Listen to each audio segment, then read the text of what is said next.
Bisaya. Hello! Good afternoon ulit. Anong oras na ngayon? Tignan mo, Be, anong oras na?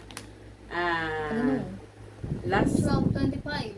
itong task 3 Ayan, namin, nakikita niyo po. last ito na ano namin na prayer. So, may panibagong prayer na naman, pero ito ngayon, day 8 ito. Bali, pang 8 prayer. So, Yeah. matatapos na to, panibago na naman kaming prayer para sa inyo po at hindi lang para sa amin. Amen, di ba? Okay. Ang pizza ngayon ay May 2. May 2 na, no? May 1, 2. May 2. Ay, 2 ba? Tingnan mo. May 2 nga. Oh. May 2 na siya, no? Kasi kahapon Labor Day. Ang ano natin ngayon, ang prayer natin day 8 na rin, no? So, ito yung pang-last namin sa sa task namin na number 3. Sige. Magsimula na tayo sa ating panalangin.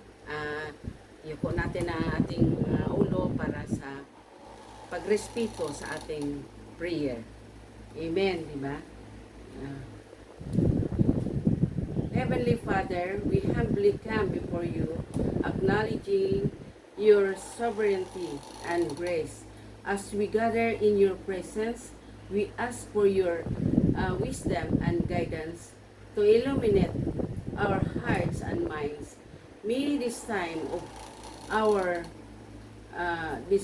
reflection and prayer deepen our understanding and your words and strengthen our faith in your Son, Jesus Christ. In His name we pray, Amen. No? Yun pong introduction. Dear brother and sister, let us come together in the name of our Lord Jesus Christ, who is our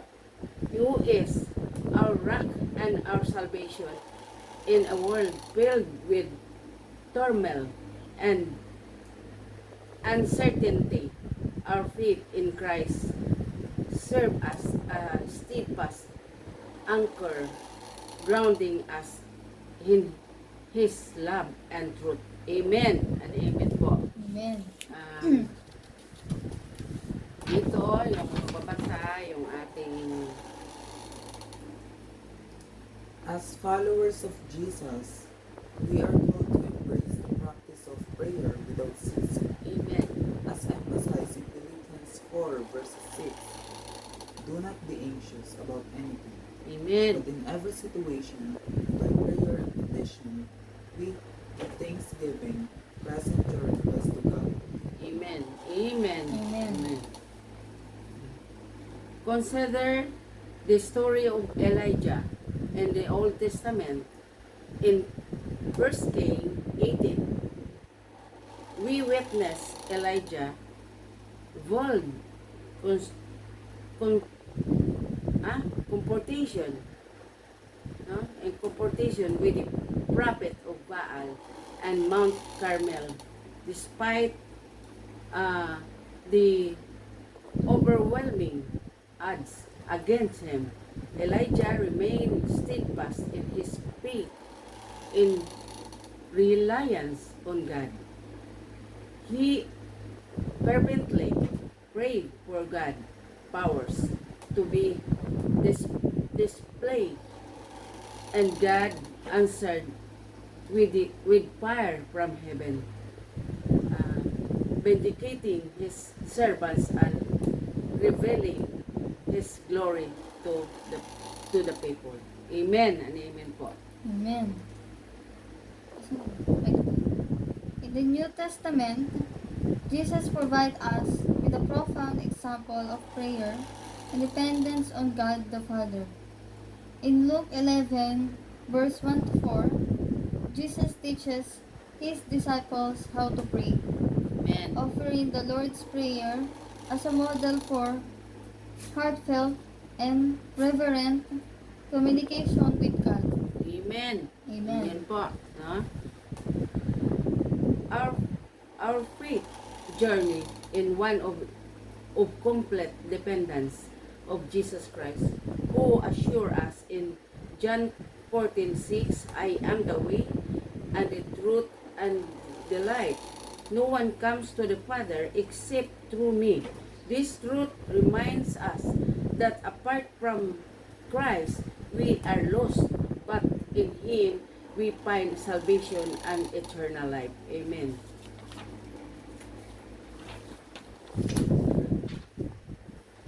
The sacrificial death of Jesus on the cross stands as the ultimate demonstration of God's love Amen. and redemption for humanity. Romans 5 verse 8 declares that God demonstrates His own love for us is, while we were still sinners, Christ died for us. Amen. Through His sacrifice, we find forgiveness, reconciliation, and hope. Amen. Amen. Amen. Let us never underestimate the power of the blood of Jesus Christ.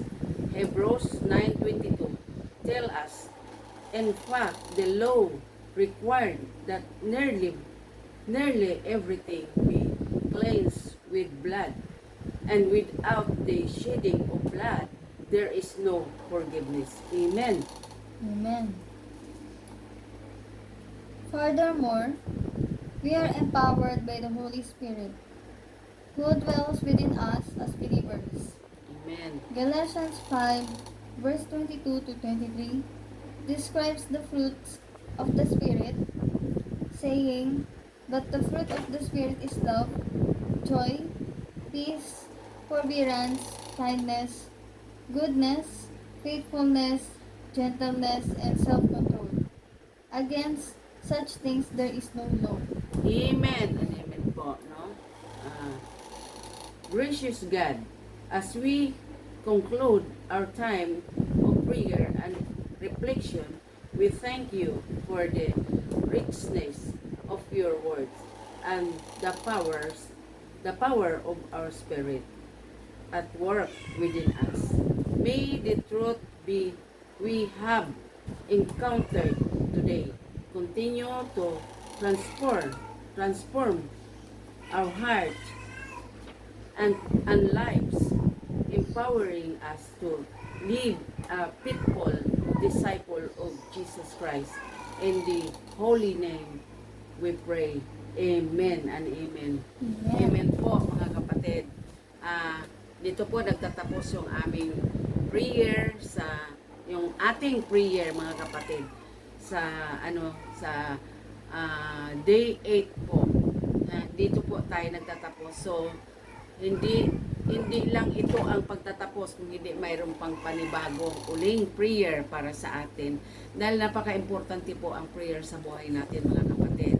So wag natin iwala sa atin yan, kahit isang waglet ang prayer, dahil napaka-importante po sa buhay natin. Ang Panginoon, nakikita niya ang puso natin at ang ating isipan. Nakikita po ng Lord. Kaya, purihin ang Panginoon sa hapong ito, sa tanghaling ito. Be God, be with glory. In Jesus' name, sa tanghaling ito, bless tayong lahat. Natatawa ang aking apo. Kasi, nakikita niya kasi na minsan, nabulbulol po ako, mga kapatid. Pero sa Panginoon, hindi ako nabulol. Amen! Diba? Amen. Amen. Thank you and bye-bye. God bless.